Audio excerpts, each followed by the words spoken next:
recording. Check our stream.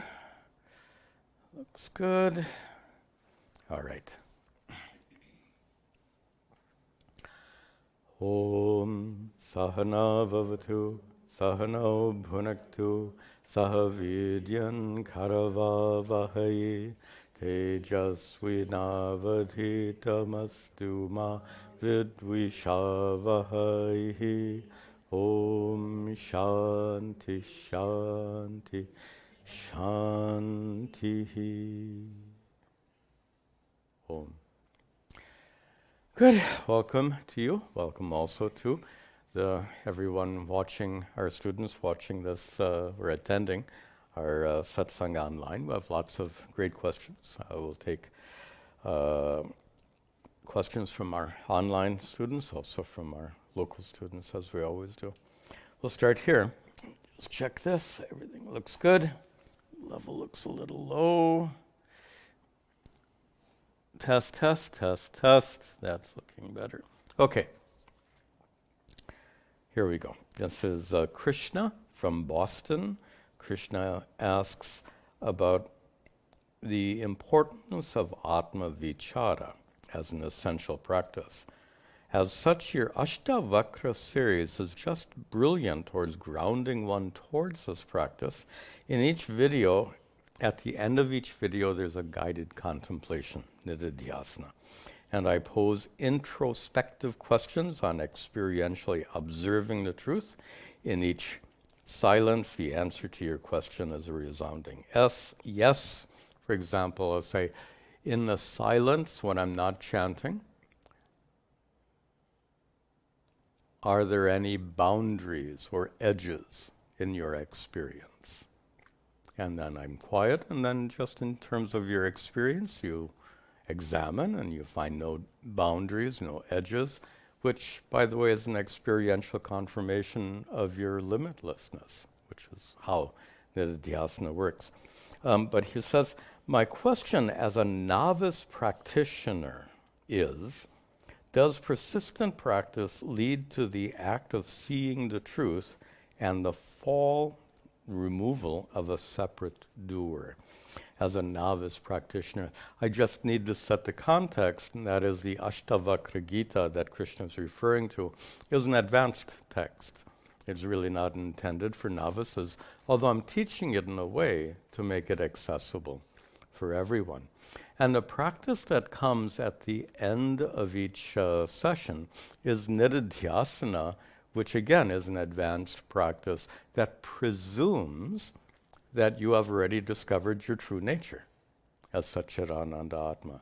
So nididhyasana is a practice done for assimilation.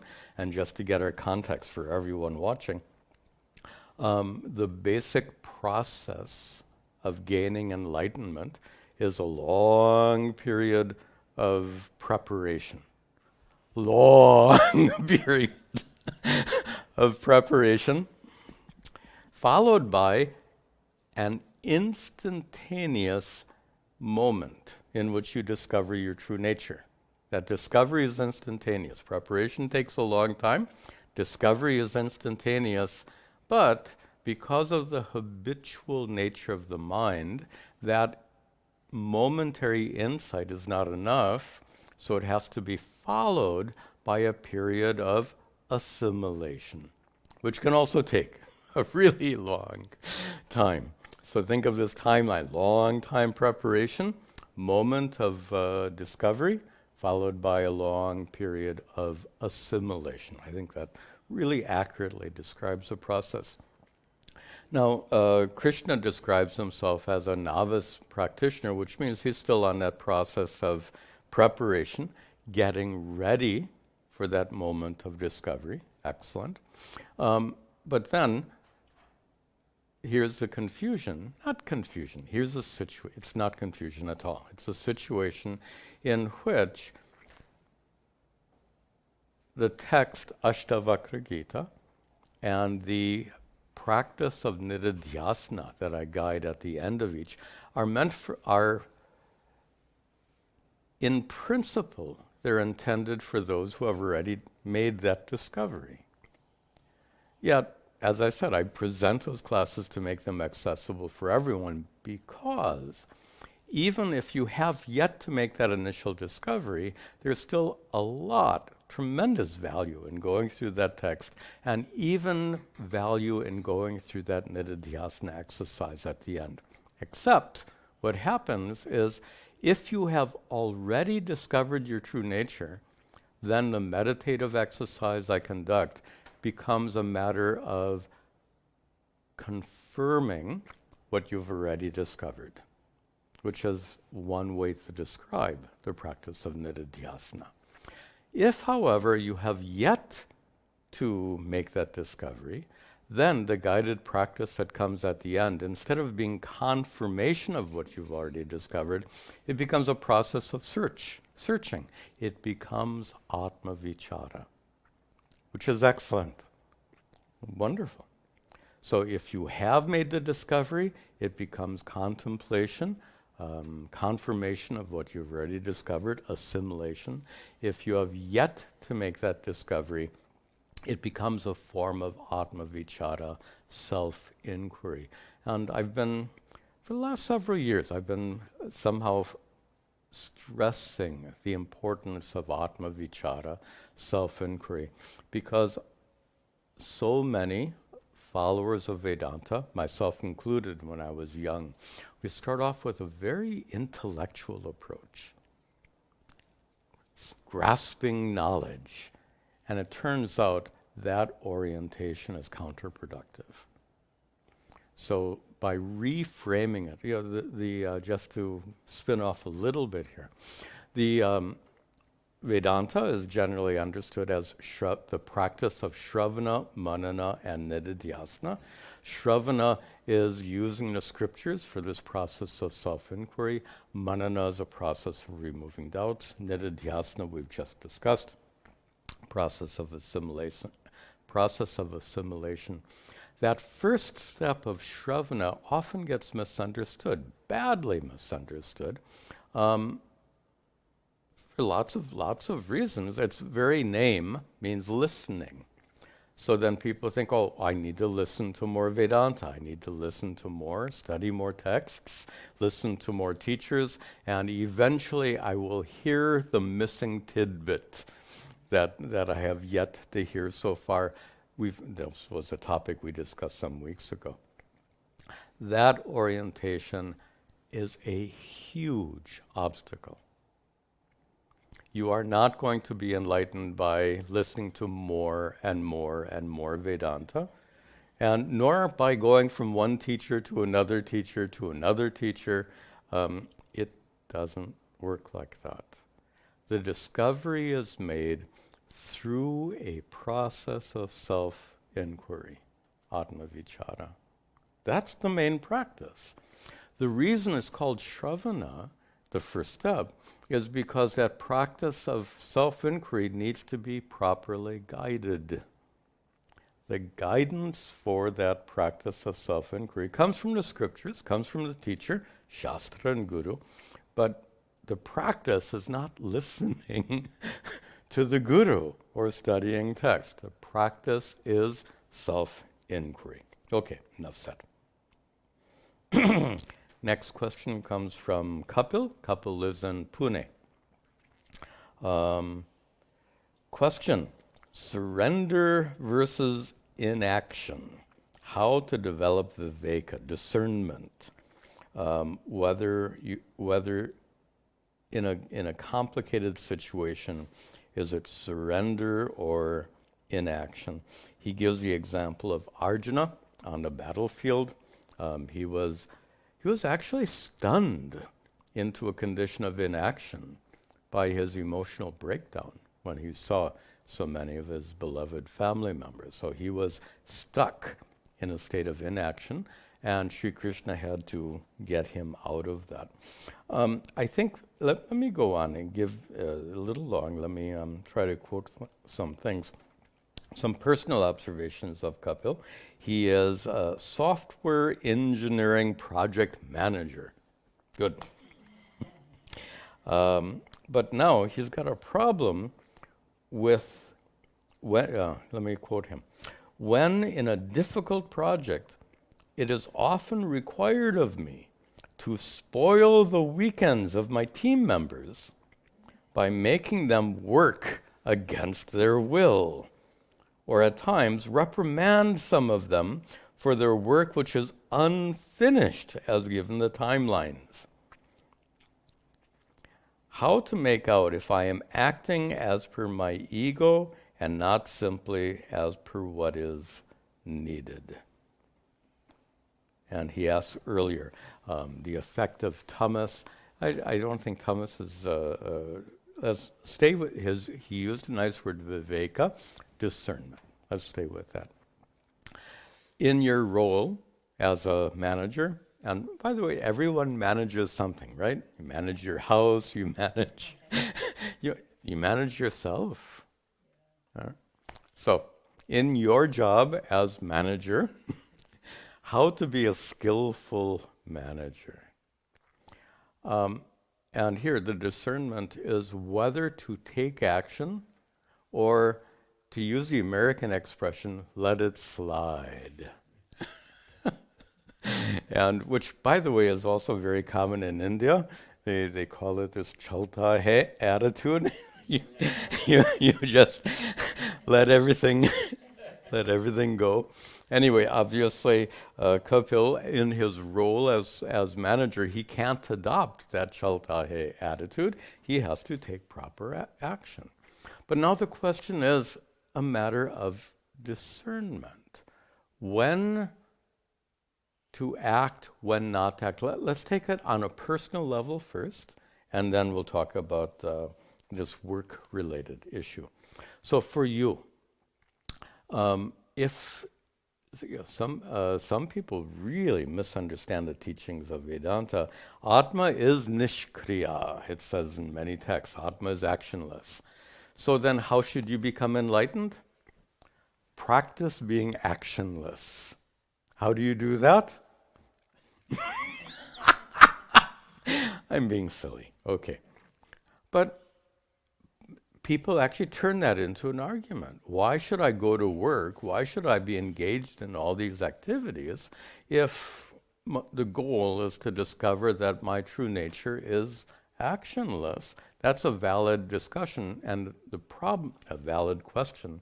The problem is that if you are on a spiritual path, seeking to discover your actionless nature, you're going to need some action to continue on your spiritual path. If you don't go to work, you're going to get hungry and homeless. If you're hungry and homeless, do you think that might affect your spiritual practice? Yeah. So, absolutely, dharmic action is required as part of your initial spiritual practice. There's no other way. You have to fulfill your dharma, whatever it might be, to prepare you for making that discovery. So, that being so, discernment for you as an individual managing yourself is following dharma. What is the right thing in this particular situation? Every situation is different, unique, so there's no general rule.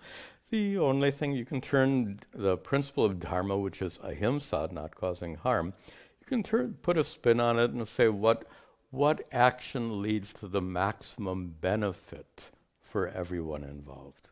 That's a good way of interpreting dharma in a complicated situation. Which path of action will lead to the maximum benefit for everyone involved, where everyone includes you, but doesn't put you in a special position. You are one of many in that situation. So considering the condition of all the people in that situation, what contributes to the maximum benefit for all? Now let's apply this a little bit to Kapil's situation as a project manager. Again, it's discernment. What course of action leads to the maximum benefit for everyone involved. So he has a team working under him. Suppose he doesn't want to interfere with their weekends. Go take a vacation, take a holiday. Don't worry about getting this project done. Sab chalta hai. You know, that attitude comes in. Well, with that attitude, there could be several consequences. One is, one of course, his couple could lose his job.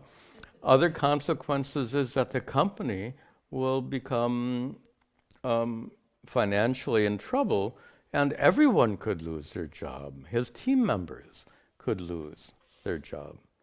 So discernment means here, whatever gives the maximum benefit for all, when his team members can take a holiday, can take a weekend, wonderful. But when they can't, when the project is so crucial, critical, there are times when we have to make sacrifices in life, and that is the discernment.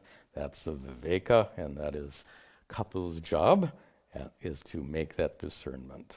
So to give the employees, give your team members as much freedom as possible without going so far as to cause harm to the company, to the project, and to Kapil himself as a manager. Okay, another question here. This is from Prashanto, who writes from Bangladesh. As I grow spiritually, I find it strange to be less reactive to the oddities and irregularities around me. I'm not sure why it's strange. I believe I've become more accepting and less reactive. I find it pointless to react to things beyond my control. Do you think my feeling is justified? The answer is, it depends. So in general, you would think to become less reactive is really good, because turns out many, if not most people, are overly reactive. That is, emotions get stirred up quite easily. And when emotions get stirred up, then a difficult situation becomes even worse, right? When the emotions that's the problem of emotional reactions. Okay. But then, what is justified depends, again, everything depends on a particular situation. There are times when we should react. If there is some horrible injustice taking place right in front of you, shouldn't you react? Absolutely. So it depends entirely on the situation. If somebody is having a bad day and they get irritable and start giving you a hard time, that's the best place to be non-reactive. You understand, okay, this person is having a bad day. You give them a break, as we say in American English, and you become understanding, tolerant, and accepting. You don't react. That's wonderful. But if you see, let me just make up an example. You're walking down a road, there's a dog on the side, and somebody's kicking the dog. If you don't react, and you're the only other person who's watching this, if you don't react by doing something, that's actually against dharma. You have a personal responsibility. If there are other people who can intervene, that's fine, but if you're the only person there, then you have a personal responsibility to intervene to save the dog. So, there are times when you must react.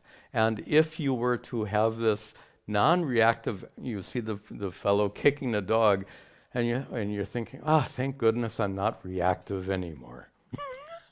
I'm not suggesting that's how Prashanto thinks, but you get my point. That would be an abuse of this non-reactivity. So discernment is always required. Another question from Kamal. Kamal lives in Delhi.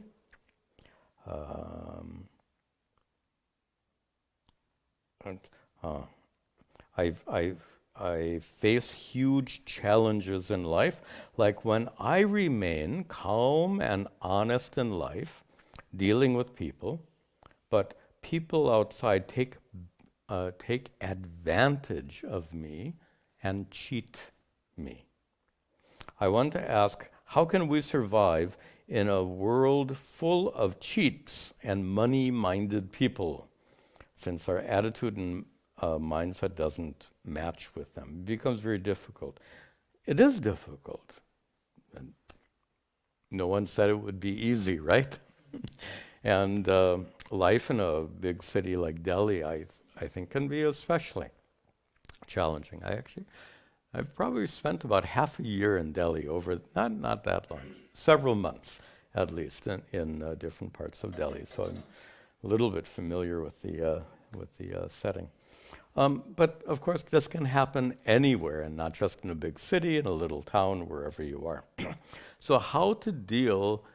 Let's put it like this: if you are a dharmic person, how to deal with adharmic people?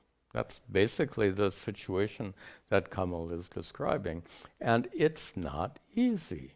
And there's no simple formula. I can't, if I were to say, oh, all you have to do is, by the way, anytime someone says, all you have to do is, don't listen. The moment they say that, you should be tipped off that they are not well grounded, not based in a deep understanding. Again, every situation is different. And something we forget about dharma. Dharma doesn't mean allowing yourself to be cheated or abused. In fact, dharma means acting appropriately to protect yourself. It's like if you get an infection, isn't it dharma to treat the infection? Because it's threatening your well-being. In the same way, if you're in a business relationship and your business partner is, we'll stay with the metaphor, your business partner is infected with greed and is cheating you, you have to deal with the infection. Nowhere does, and this actually applies to our earlier question as well, dharma is not passivity. In fact, passivity by definition is not dharma. Wasn't that Arjuna's situation on the battlefield? He became passive. At the end of chapter 1, he threw down his bow and arrows, sat down on his in the chariot seat. Later he says, I'm not going to fight. How passive is that? Passivity is not dharma. Full stop. And that's a message for Arjuna. It's a message for Kamal as well. Okay, let's take one more question here. This is from Aditya, who lives in Los Angeles. I was listening to your teaching on Vyadha Gita. Vyadha Gita is a section of the Mahabharata. Many of you know that every week we publish a video of Mahabharata classes I gave, actually many years ago. Wonderful classes. I went through the whole Mahabharata and carefully took passages that are very Vedantic in nature, passages that are very helpful for students of Vedanta. I taught all that years ago. Back in those days, we only did audio recordings. And, a group of volunteers took all of those audio recordings and turned them into videos by putting the text is on the screen, and some other things. So anyway, very nice. You can. I'm mentioning this. If you're not aware of it, you might check it out. Every week they're published on my YouTube channel. Vedantic teachings from the Mahabharata is the subject of that series, and the current part is called the Vyadha Gita. There are many Gitas in the Mahabharata, not just the Bhagavad Gita. Most of you know there's an Anugita. There is this Vyadha Gita. There is, I think it's called Monkey. By the way, monkey is not M-A-N-M-O-N-K-E-Y, not the English monkey, but the name M-A-N-K-I is the name of an individual.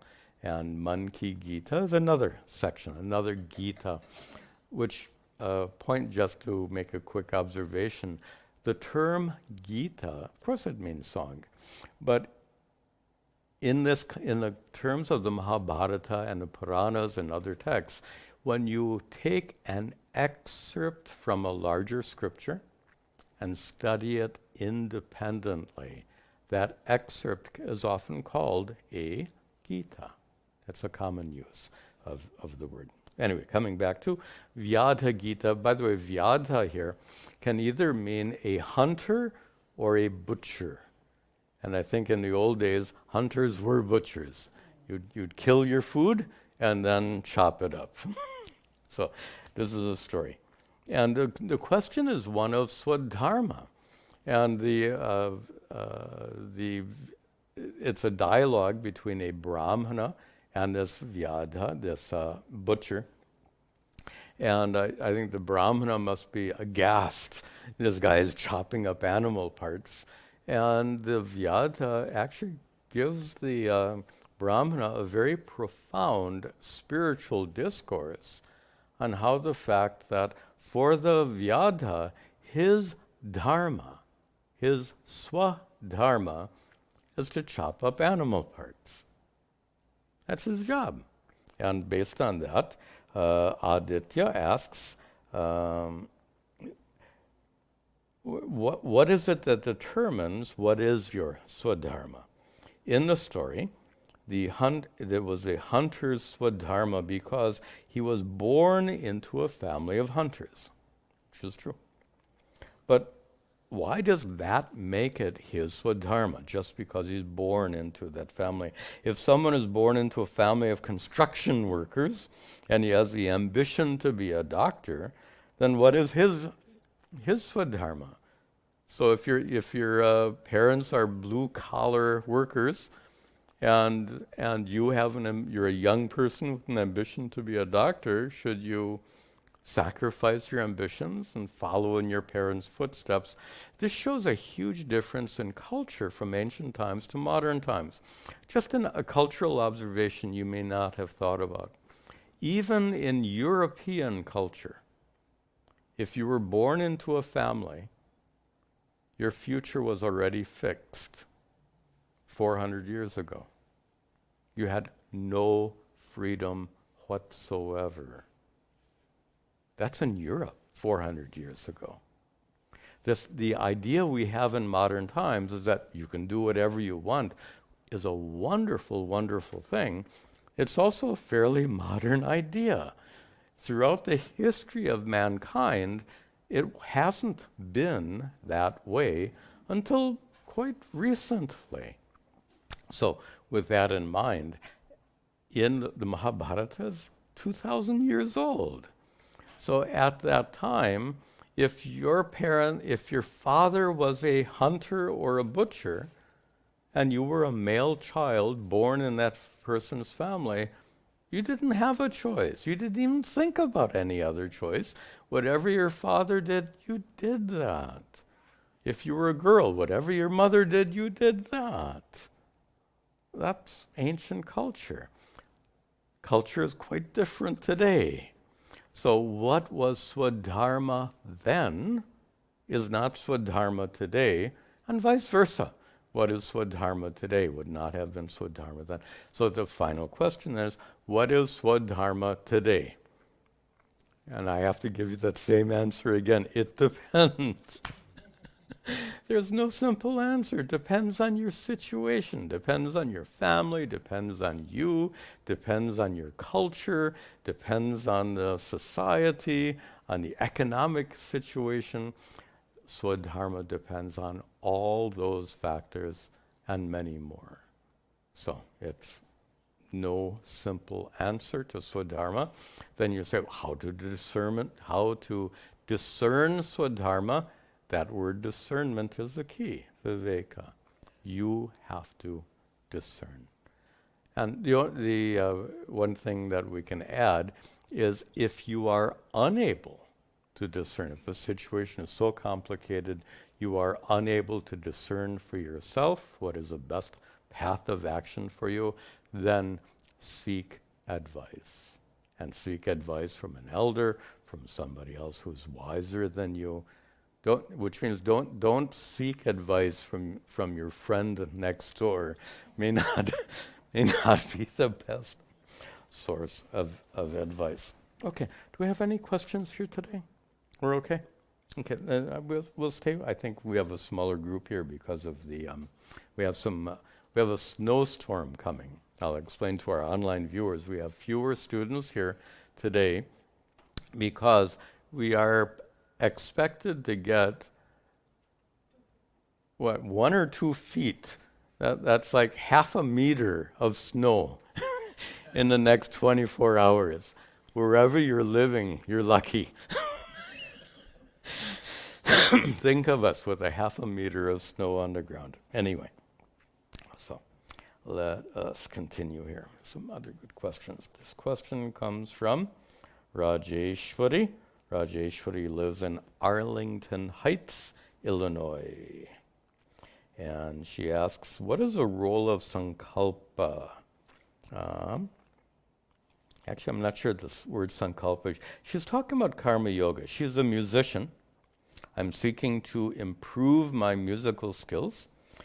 But then, do I just offer all my efforts to Ishvara, saying, I offer my desire and effort to you, and then proceed without being disappointed, disheartened, or elated by whatever is the outcome? Or is it okay to ask Ishvara, please help me in my efforts and give me strength to accept the phala? I guess that's what she means by sankalpa. I'm not sure sankalpa is not quite the right term here, but well, in one sense it is. When you have a sankalpa, I dedicate my deeds to you. So let's set the stage. Literally, let's set the stage because Rajeshwari is a musician who performs on a stage. So imagine Rajeshwari sitting on the stage, getting ready to perform. Audience is ready for her to perform. And then she makes her sankalpa. Hey Bhagavan, O Ishvara, I dedicate my efforts to you. And then she proceeds to perform and proceed without being disappointed, disheartened, or elated. So if she sings really well, if she performs really well, or if she doesn't perform really well, by the way, musicians, like anyone, do you have good and bad days? Think about the performer on a stage. Having a bad day, you don't have the freedom to reschedule your concert. You have to perform in spite of having that bad day. It's a demanding profession. Anyway, that's Rajeshwari's profession as a musician. Here's the issue with that sankalpa. Oftentimes, the words are hollow, empty. Hey Bhagavan, I dedicate this to you. Having said that, she then performs and she's looking to the audience for confirmation that she's doing a good job. She's waiting for everyone should be paying attention. No one should be Think about performers and watching people on their phones, people falling asleep, And then at the end of each piece, there should be enough applause. There shouldn't be too little applause. So she's evaluating all that. Wait a minute. What about her sankalpa? Hey, Bhagavan, I dedicate this to you. The problem is that if those are just empty words, that's not a sankalpa. So the topic here is karma yoga. And Rajeshwari wants to be a karma yogi as she performs in front of an audience. How to be a good karma yogi, it's not a matter of saying, hey Bhagavan, I dedicate this to you. Some people, in some of your families, there's a tradition, Shri Krishnarpanam Astu. You say or think or even write those words before you do something. This is a dedication unto Shri Krishna. It's not a matter of words. Karma yoga is a matter of understanding. In fact, I'm preparing this 5 essential verses on karma yoga. I'm preparing that now. And in one of the verses, Sri Krishna calls karma yoga by the term buddhi yoga. He doesn't call it karma yoga. He calls it buddhi yoga. Why would he call it buddhi yoga? Isn't it a matter of what you do? In fact, karma yoga, I'm going to say this to make it sound intentionally dramatic. Karma yoga has nothing to do with your actions. And I'm dead serious. Karma yoga has nothing to do with what you do. It has everything to do with how you think about what you're doing. Years ago, I made this joke quite a bit. When I was manager at Arshavidya Gurukulam, my guru's ashram in Pennsylvania, when I was manager, people would come to my office and say, I want to volunteer to do karma yoga. And then, okay, you want to do karma yoga? Okay. You can go in the bookstore in the back room. There's a project where you have to put labels on books. So you can do that as karma yoga. And then in the back room, could I go to the kitchen and sweep the floor instead? Now, this happens several times. If you're sitting in the back room, putting labels on books, no one can see what a good karma yogi you are. If you're out sweeping the floor of the kitchen or dining room, everyone can see that you are a good karma yogi. You get my point? It's not what you do, it's the attitude. And why should sweeping your own kitchen not be karma yoga? Is it karma yoga when you sweep the kitchen in an ashram, but not your own kitchen? It's obvious. It's got nothing to do with your actions. It has everything to do with your attitude, which is why Sri Krishna calls it buddhi yoga. It's a yoga of attitude. Of course, attitude towards your actions, but it's a matter of attitude. So then what is the attitude of a karma yogi when she begins to sing? And means attitude. Attitude is based on your understanding. If I were a musician sitting down on a stage to perform before an audience, my attitude would be like this. I know I have practiced well for this performance. I've done my best. I've learned from my guru, and I've learned well, and I've practiced my lessons, and I've practiced these particular pieces that I'm about to perform. But there's so much I'm not in control of. I'm not completely in control. If Rajeshwari, or in my case me, if it's a vocal concert, I am not in control of all these tiny muscles in the larynx that have to perform with such incredible precision to make the right sounds. I mean, incredible precision means muscles move, right? Think about movement in fractions of millimeters. I'm not joking. Fractions of millimeters in the movement of these larynx muscles is the difference between a beautiful sound and croaking like a frog. And you have control over this, but not complete control. Also, the mind is very much engaged in any kind of musical performance. And our minds are highly imperfect, have all kinds of problems and issues. And to use the modern term, just like your computer can glitch, what about your mind? Glitch. Frequently. Glitches can come in the mind and interfere with the performance. Do you have complete control over whether or not your mind glitches? You don't.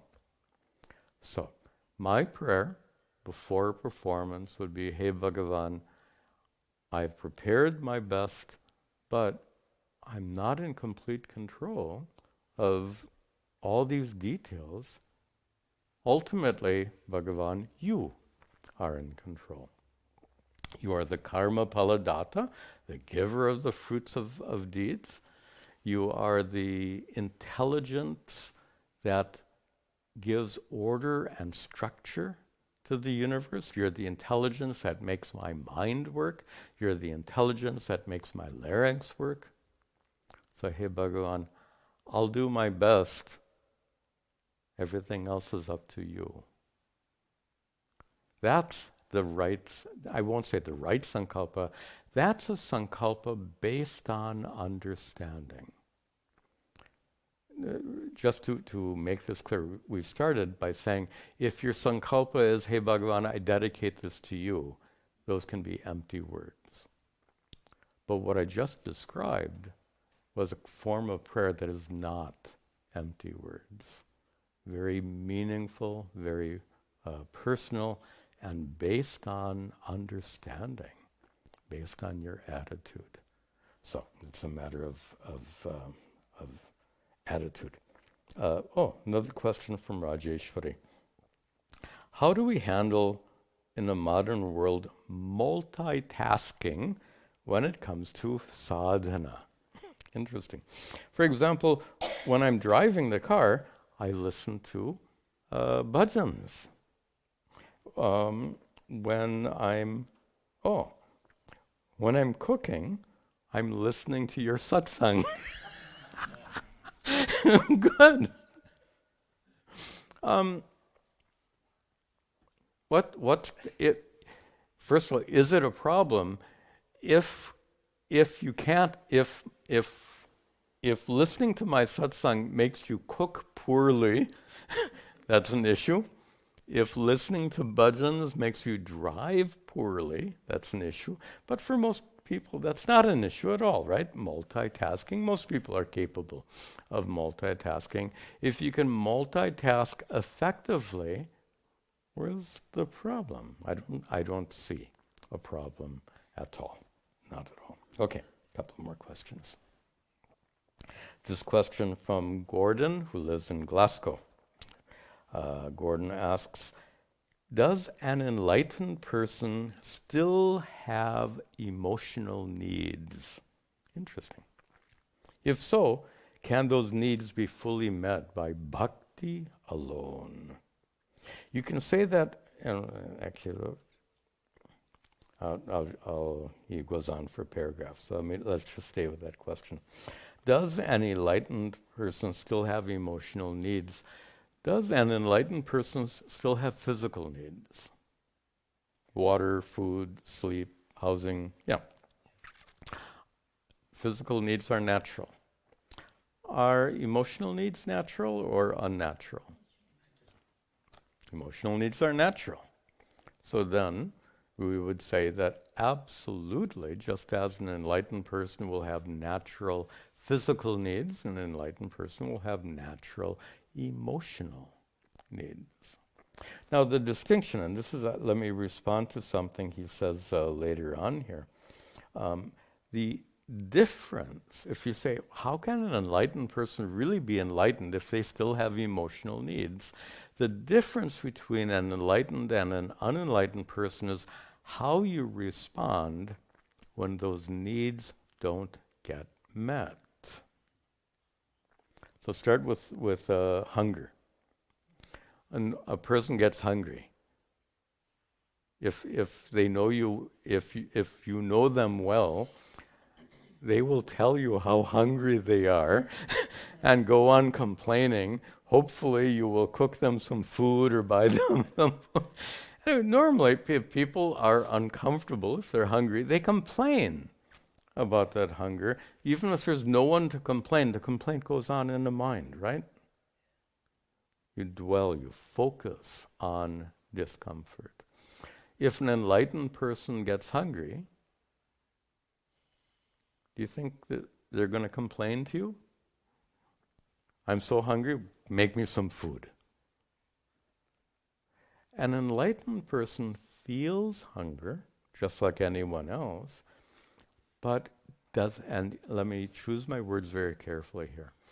An enlightened person responds to that hunger differently because they don't see the sensation of emptiness in their bellies as being a threat to their contentment and sense of well-being.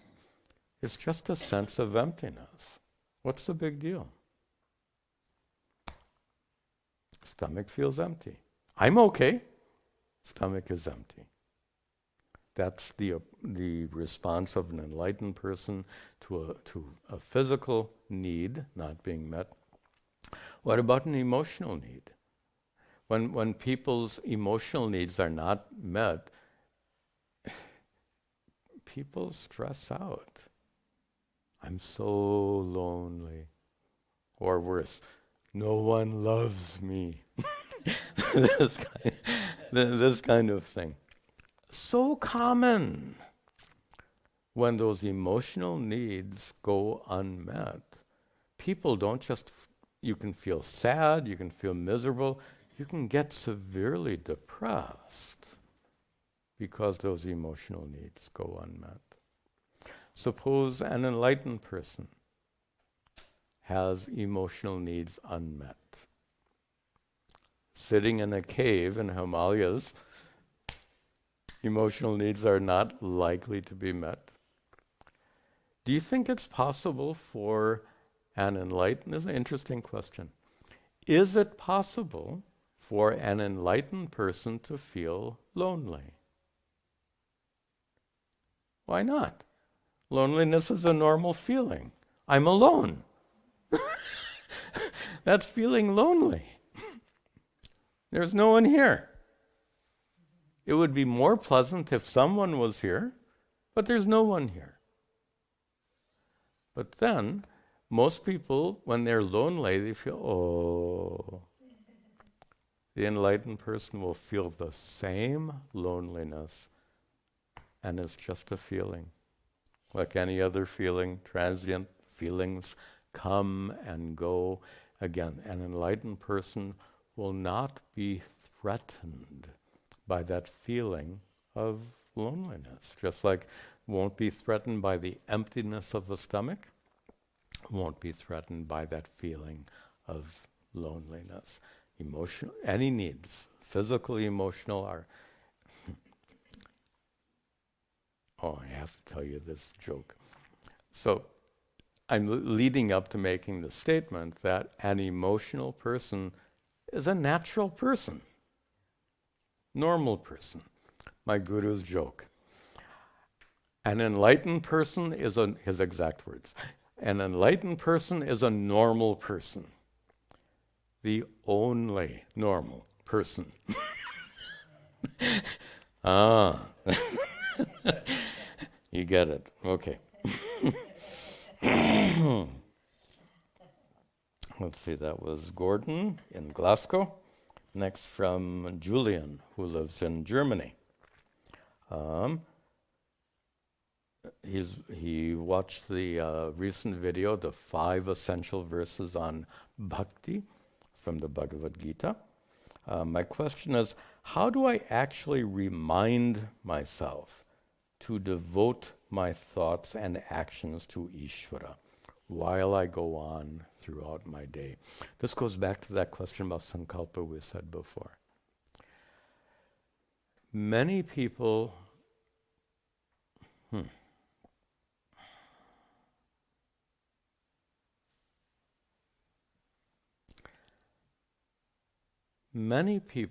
actually there's an interesting principle here. Let me see if I can bring it out clearly. I don't know that I've done this before. We're talking about spiritual practice, sadhana. What is it that motivates your sadhana, spiritual practice? So here Julian is talking about the sadhana of remembrance of Ishvara throughout the day, which is something I talked about in that video. With that in mind, is it better for sadhana to be based on will? I have decided that I am going to remember Ishvara at least 10 times today.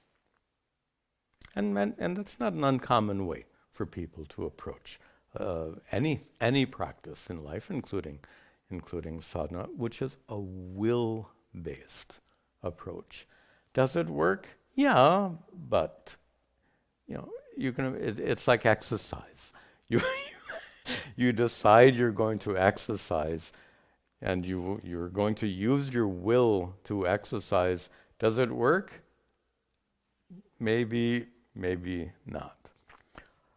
Is there something that works better than willpower? Let's stay with exercise for the time being. One thing that's a better motivation for exercise, better than willpower, is having a value for exercise, to be healthy and to add a few years to your life. So my point here, and this is a little subtle, but I think you can get it. If your practice of bhakti is based on this idea, I should be remembering Ishvara throughout the day, that kind of will-based or approach, to me is far less effective than having a value-based approach, a value-based attitude towards Ishvara. And in that video, I tried to develop the idea that you have a relationship with Ishvara throughout the day. That is, throughout the day you are performing actions. Throughout the day you are receiving the results of those actions. And in that video we discussed the fact that when you receive the results of your actions, you are receiving those results from Ishvara, from the hands of Ishvara, in a poetic way of speaking. Suppose you cultivate that attitude, that throughout the day, all of your deeds result in actions, result in results, results given to you by Ishvara. It's an attitude, it's an understanding, and in my view, it's more effective to have a spiritual practice that's based on understanding, based on value, instead of based on the idea that I should be doing this. I'm not sure if, I hope that's helpful. Little subtle, but I think you get that. Okay, a couple more questions and then we'll wrap it up for today. There's a question from Amit, who lives in India. Questions on mumukshutva, liberation. many of us students who are on this path to moksha, we do it to escape suffering. We feel we have seen it done, seen it all, done it all. We feel we have seen everything, we have seen it all, we have done it all, but the world is so challenging, we feel like misfits. We want this to be our last birth. Let me paraphrase all of that, some of that.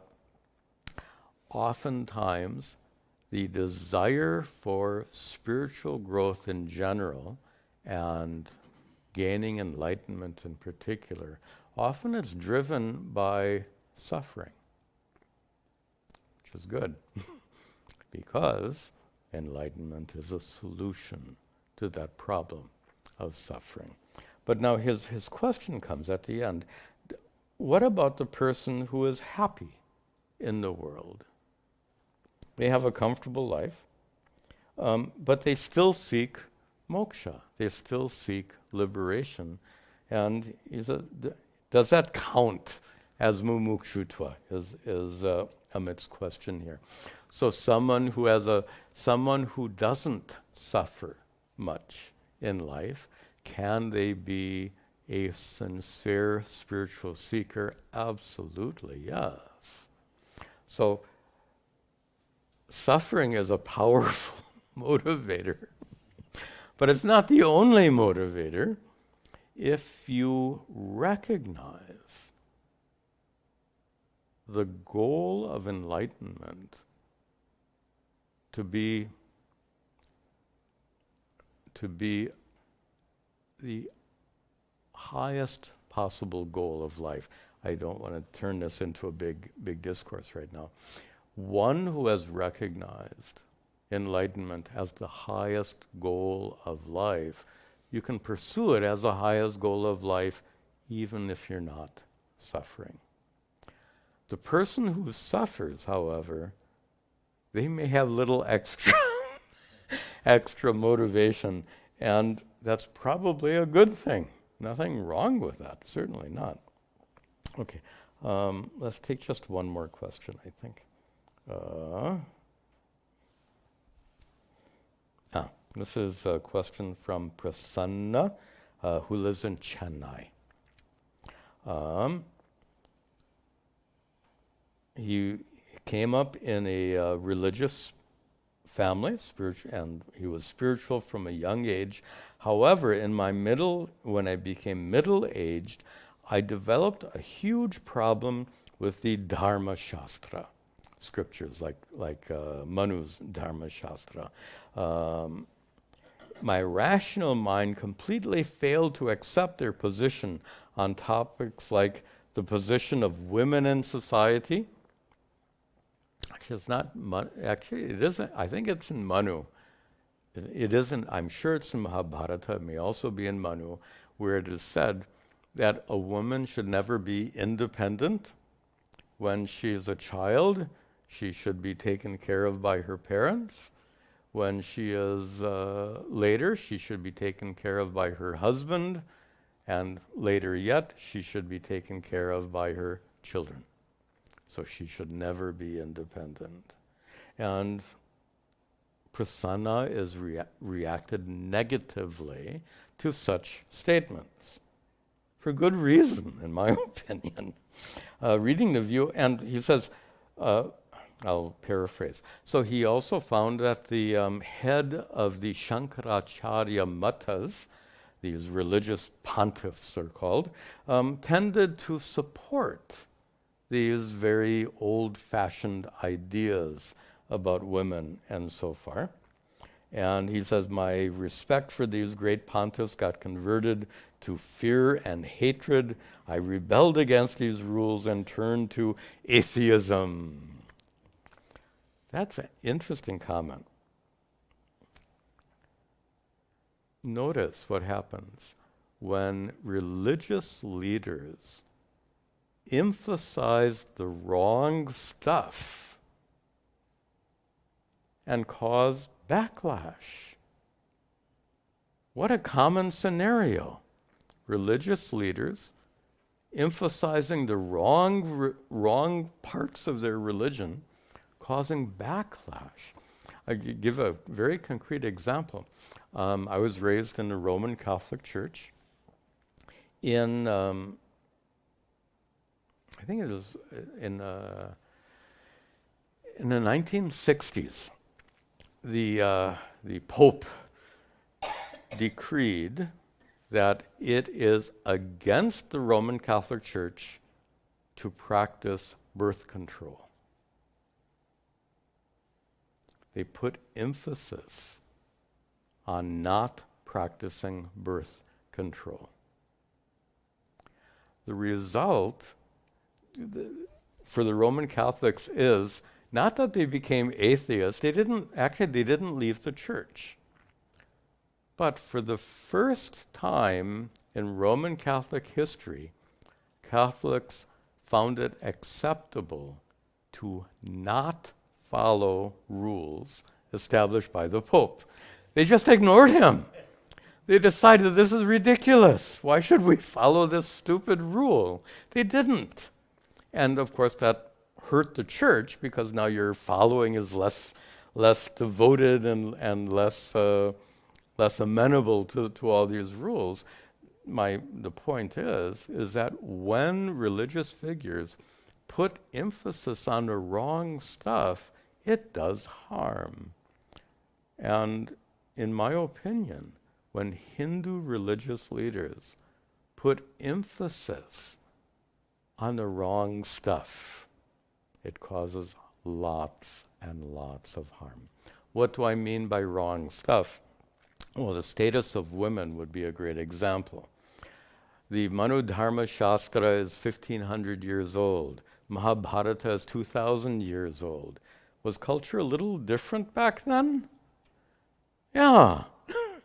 So maybe back then, these rules about women not living independently, maybe those rules made more sense in those cultural contexts. They certainly don't make sense today. They don't make sense at all, in my opinion.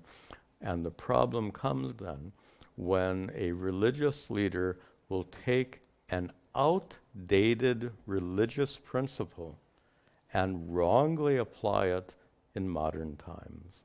That happens a lot, and it causes harm. And it caused harm to Prasanna. He said that he rebelled against these rules and turned to atheism. That's very vivid evidence. Let's just finish this. He says, however, a feeling of unfulfillment brought me back to the Upanishads. Wonderful.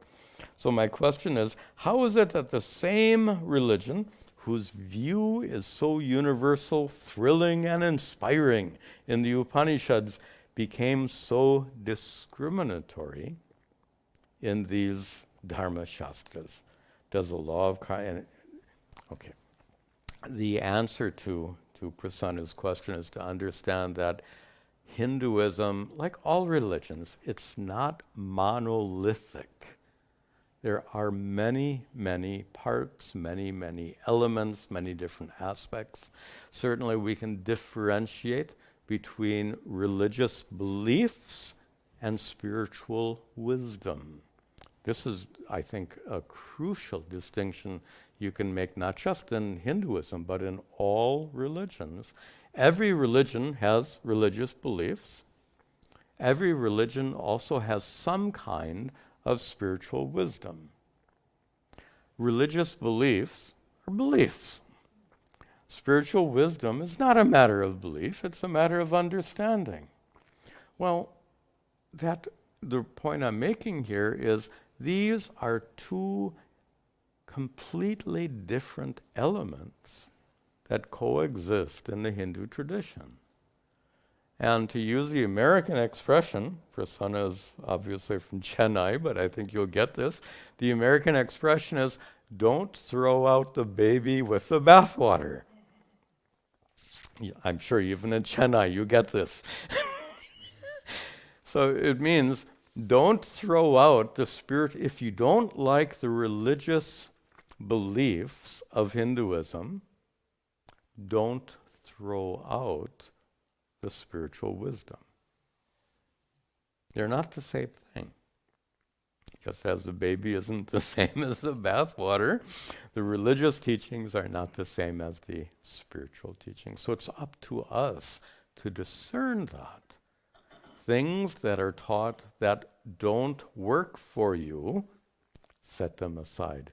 Just as the Catholics did in the 60s when the Pope said, no more birth control. That, by the way, that was just, if I remember right, that was the daily pill for women, the so-called the pill, came up in the late 50s, if I remember the timing right. So this is a huge social issue. You may or may not remember. A huge social issue that the church was struggling to cope with. Their approach was, don't take the pill.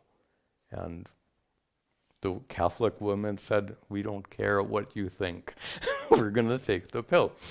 So that, in my view, is a really healthy attitude. You take what is helpful. You don't take what is not helpful. That's a general principle in life. It can certainly be applied towards religion in general and towards Hindu teachings in particular. Very good. This would be a good place to conclude. Om sarve bhavantu sukhinaha sarve santu niramayaha sarve bhadrani pashyantu ma kaschid dukkha bhag bhavet asato ma satgamaya tamaso ma jyotirgamaya mrityor ma amritangamaya. Om shanti shanti shanti. Om Tat Sat. See you next time.